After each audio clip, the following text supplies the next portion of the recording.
I think now it's really about humility and it's about vulnerability. I would say my experience of leading an organisation in this day and age where the world changes really quickly, where we don't know a lot and where the answers seem to be from diverse sources, the more vulnerable and humble you are, the more you can tap into the wisdom of others. And then it's really about synthesising that knowledge to make a call. And that is really hard, but they would be my two qualities.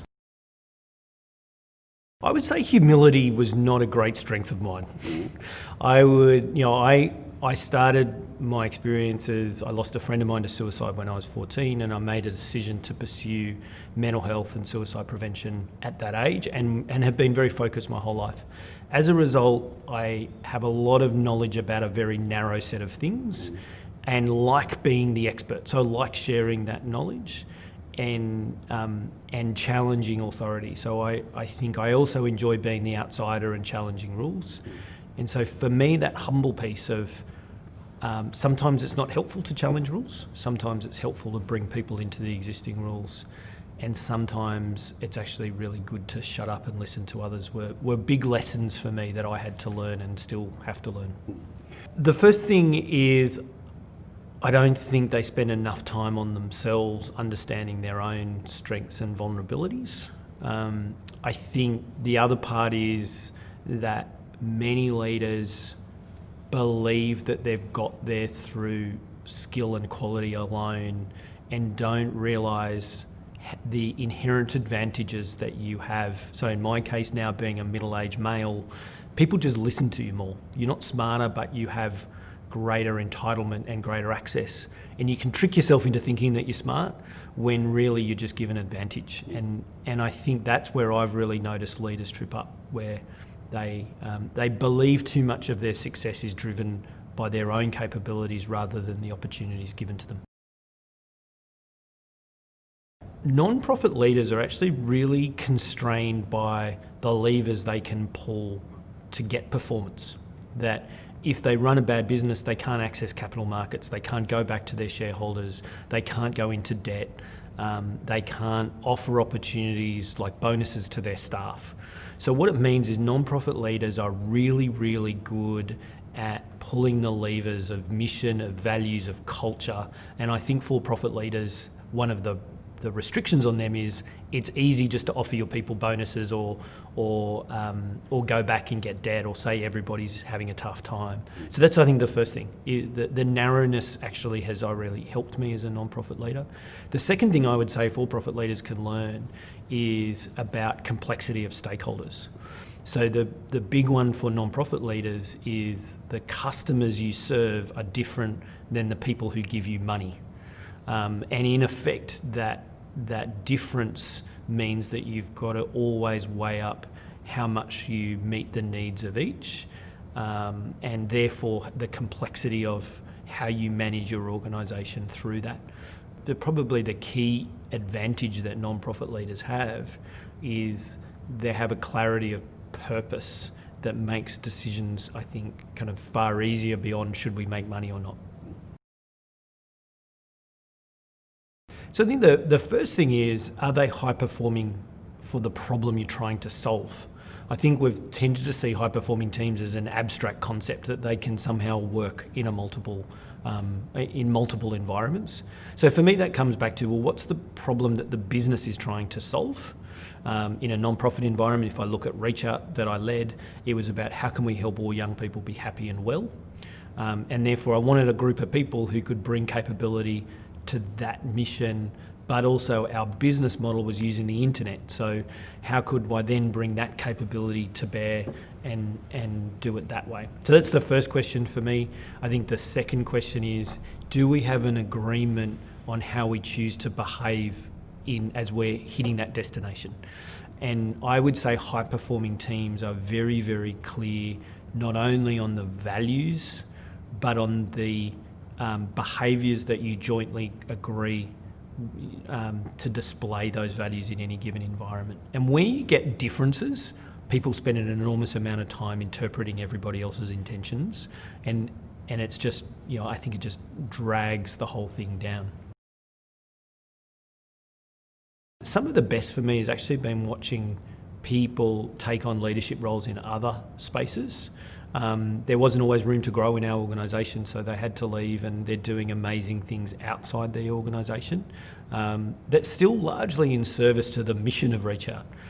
So they stay in mental health, or they stay in social service delivery, or they run research organisations, and that's been really great. I think the other thing that I've always taken great satisfaction from was watching the organisation, since I have departed, do really good things. And I once heard that all leaders are simply passing the baton to the next leader, and that it's your job to set up the handover as well as you can. It's their job to run their race. And that was so I really kind of fascinated by the work that the person who's succeeding me, Ash, is doing. He's doing a great job at Reach Out. And I think I set up that baton handover really well. I think the big thing is that the world around us is moving in seismic jolts. And therefore the assumptions of good performance can change in a relatively short period of time. And really good organisations, whether you call it adaptability or agility, it's really about the ability to change quickly and change things that you thought you held to be precious but are willing to change in the service of something greater. So I'd say that that would be the big part in an unstable environment. That ability to shift and let things go quickly is probably the biggest skill. The other thing that I'm seeing is a major generational difference, that the younger generation coming through, who are now, say, having their first kids, genuinely value things differently to an older generation. They are used to valuing services rather than things. They're used to valuing experiences rather than possessions. And therefore the sorts of rewards that you give to those people, I think, in an organisation needs to be different. And many organisations are getting that wrong. So I look at this with, we often view flexible arrangements in workplaces through a gender lens, as if they only apply to women. But actually a younger generation, both men and women, want flexibility, want to spend time with their families differently, want to have interrupted careers, and good organisations are moving through that quickly. Organisations that are really struggling, I think, to adapt to this new world are still seeing things through the wrong lens. So I think the first part of that is a leader's job is actually about the performance of the organisation. And so I think for really great leaders are seeing mental health and wellbeing through a performance lens. Leaders who are struggling with this are seeing it through a welfare or staff benefit lens. And when I talk about a performance lens, it's actually, we operate in the cognitive economy. Almost all businesses are actually monetize the brains of the people in it. And therefore, once you understand that your business monetizes people's brains, then actually the value of that business and your competitive advantage is how well those brains are at any given point in time and how well used those brains are at any given point in time. Once you understand that, this is actually, mental health and wellbeing are actually a core performance competitive thing. And good leaders are then saying, what do we need to do to get that working? I think leaders who are struggling around this are still seeing this through the lens of, our people are struggling and we should look after them. And what ends up happening there is it always gets delegated to an HR lead or a people lead, and they don't see it through a leadership lens, and therefore miss opportunity. There isn't always a mental health problem, but there's a stress problem. And what happens when the brain is stressed is its higher order cognitive functions get limited, and people move into a space of executing what they already know but struggling to change.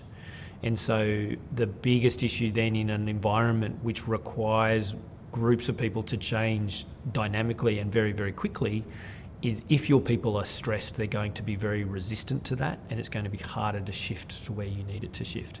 So for me, the key thing is, if your people have high levels of well-being, when you're presented with an external shock that changes the conditions on which your business assumes performance, then it's relatively easy to get them to shift with you. If they are stressed, if they're just trying to manage what they're doing and you say, hey, guess what, all those things that you thought were important are no longer important, then you'll get resistance and change will be really, really hard. I think awareness of mental health and wellbeing is going up.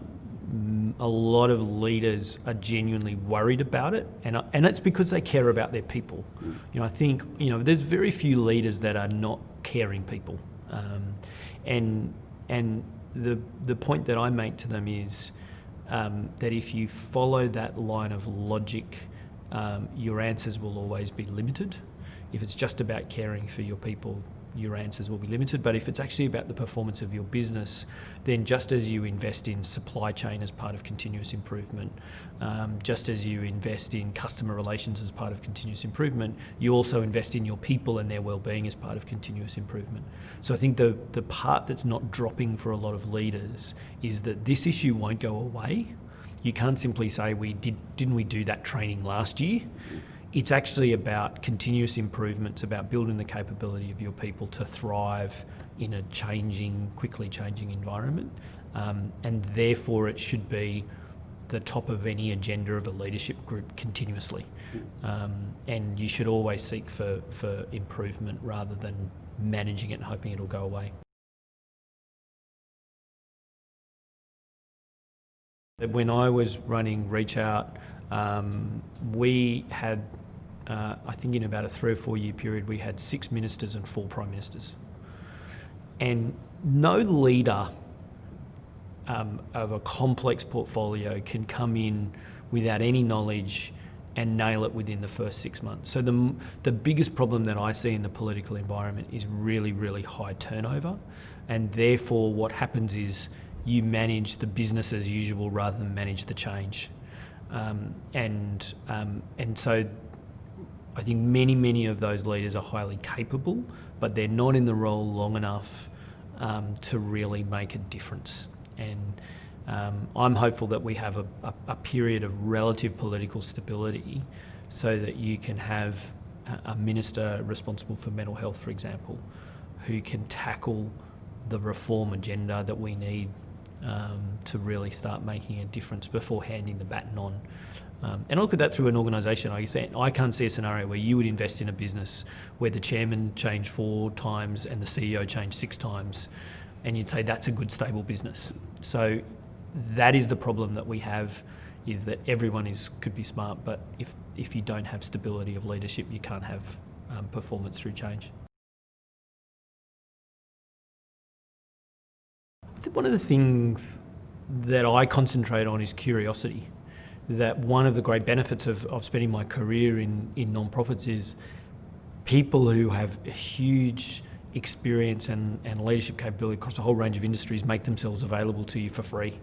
And that has meant that I've really learned and had direct experience from some amazing people across a variety of industries. And I've really taken that away, which is if you're curious, if you really try and understand lots of things, then you can see complexity and you can kind of take the nuggets from everybody. And that's something that I do a lot through reading, through listening to podcasts, through talking to lots of people, having multiple, in my mind, having multiple mentors is a key part of it. And that's something that I also kind of share with others, and I always try to do in our organisation and still do in the Wellbeing outfit, which is curiosity is the key, because it makes us more interesting human beings, but also means that we can sometimes see answers and opportunity in people that you would otherwise not pay attention to. How do you make sure that people are doing what they're doing and they're progressing their own life in the context of why we're paying them? So it can't just be about you. It has to be about you and us, and we have to be able to benefit from that. But also then about, does this help you be a more interesting human being, and learning experiences to be a more interesting human being? And a great example of that, Reach Out, under my predecessor, Jack, had started reflection leave, a week's worth of leave that people could access. And one of the things that I put in place around reflection leave was that you could access it just to be a more interesting human being. And that for me meant that people spent time doing deep reflection and often came to really important moments in their life that helped them progress in our organisation or leave to something else that better served their needs. And if you look through the point of vulnerability and curiosity is about bringing knowledge to you, but you've still got to synthesise that and make a call and say, this is where we're going. And so part of that ego piece is still the confidence to say, here's how I've synthesised it, here's where we're going, and we're back that direction. Because I think what can also be crippling in leadership is a leader who keeps changing their mind because they think that there's something more interesting on the horizon. So for me, that confidence to execute and give people the clarity to execute and to follow you and believe that you know what you're doing is still a really important part of leadership. But if it happens in the absence of gathering knowledge from a broad range of sources, then you limit, I think, what you can achieve. So the Wellbeing outfit is a specialist consultancy business in mental health and wellbeing. A lot of what we do is help organisations improve their performance by improving the wellbeing and mental health of their people. And that's, I think, the next big opportunity, which is, if I look at the first part of my career was around public service, how do I help young people and their parents have happy and well lives? The other part for me is we spend a lot of our time in work.